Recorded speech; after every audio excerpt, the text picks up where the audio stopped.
Hey everybody, welcome to your midweek meditation. It's a windy one today, so hopefully you can hear me okay. I figured I'd do something a little different today just because it is such a crazy week of news and announcements, and we thought we'd see more volatility.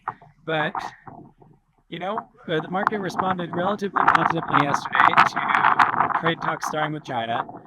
Today, I've never seen Jerome Powell so hesitant to talk about easing. He's just saying, oh, we have plenty of time, when clearly there's trouble in the economy. But yet, the market didn't really tank.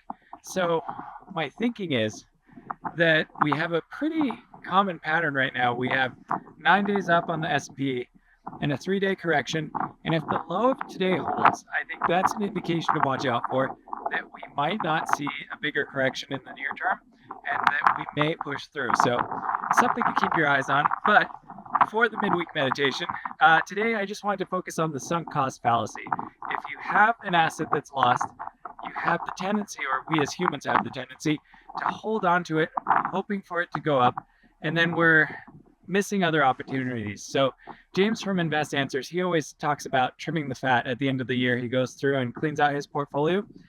Now in this kind of kangaroo style market we're in, that's up and down and all around, where I'm trading more as opposed to holding things longer, I'm doing that every, I would say, 6 to 8 weeks.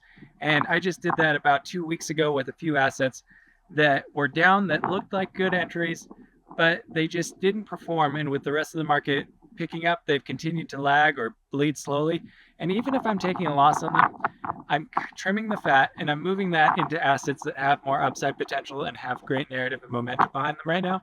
So anyway, don't buy into the sunk cost fallacy.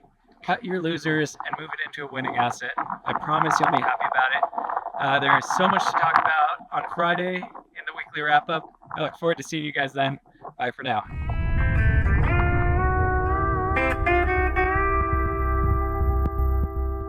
This isn't financial advice. Past results are not indicative of future performance. Do your own research.